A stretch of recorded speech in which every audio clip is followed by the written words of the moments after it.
জুলাই সভা যেরকম প্রত্যেক বছর হয়, আমরা সেটা পালন করব, শহীদ তর্পণ, এবং শহীদ তর্পণ আমরা করব। তো সেই জায়গায় দাঁড়িয়ে আমাদের দল নিয়ম মতো অনুমতি চেয়েছে, আর অন্যদিকে জেলা থেকে যা সাড়া এবং উৎসাহ, ফলে নেতৃত্বের সিদ্ধান্ত একবার জায়গাটা দেখে যেতে। কারণ কিছু অনুরোধ আছে, মূল মঞ্চ যেরকম হয়, 2 টায়ার মঞ্চ ইত্যাদি হবে, শাখা সংগঠনগুলি কিছু অনুরোধ করছে, তাদের একটু আলাদা কিছু চাই ইত্যাদি।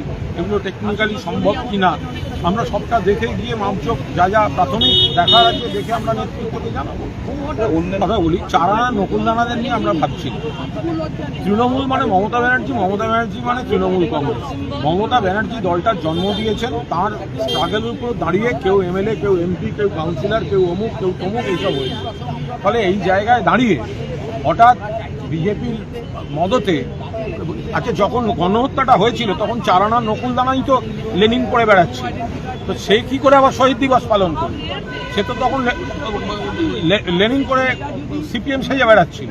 তো ফলে আজকে যখন শহীদ দিবস হচ্ছে, সিপিএমের হাতে যারা নিহত হয়েছেন, তো তার উপর দাঁড়িয়ে তৃণমূল কংগ্রেস করছে। এখন তারা কোথায় ছিল সেই 21শে জুলাই, 93-এর 21শে জুলাই 14 জন মারা গেছিল, 13 জন আইডেন্টিফাইড, একজন আইডেন্টিফাইড নন। মমতা ব্যানার্জিকে খুনের চেষ্টা হয়, আহত শতাধিক।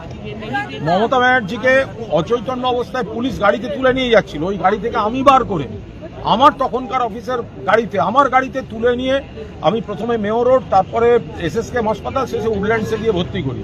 কোথায় ছিল এইসব চারানা নকুলদানা ব্যাঙাচিগুলো? বড় বড় কথা বলছে। নেত্রীর নাম মমতা বন্দ্যোপাধ্যায়। তৃণমূল কংগ্রেস মানে মমতা বন্দ্যোপাধ্যায়ের আন্দোলনের স্রোত। প্রত্যেক বছর সেটা তিনি শহীদ দিবস পালন করেন, এবারেও হবে।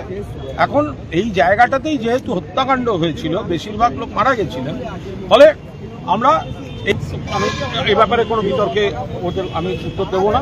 নিশ্চিতভাবে কংগ্রেস তখন সেই সময়টা মমতা বন্দ্যোপাধ্যায় অবিভক্ত কংগ্রেসের যুব প্রেসিডেন্ট ছিলেন, কিন্তু ইন্টারেস্টিংলি যুবর ব্যানারে প্রোগ্রামটা হয়েছিল, কিন্তু প্রদেশ কংগ্রেস তখন বিরোধিতা করেছিল।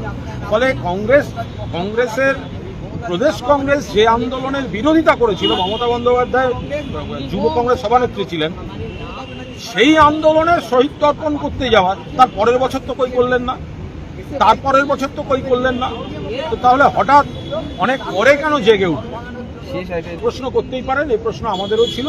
অনেকে যেমন তারপর এদিকে এসছেন, এই ছিল। কিন্তু একটা জিনিস খেয়াল রাখতে হবে যে স্বরাষ্ট্র সচিব নিশ্চয়ই একটা তার ভূমিকা থাকবে বা তার রিপোর্টে তার সই থাকবে, বাট সচিবকে কিন্তু তার মন্ত্রী বা যে রাজনৈতিক শক্তি যে সরকার নিয়ন্ত্রণ করে, অফিসিয়ালি সচিবকে কিন্তু সেটাই করতে হয়। রাজনৈতিক শক্তি যদি বলেন এইটাই রিপোর্ট হবে,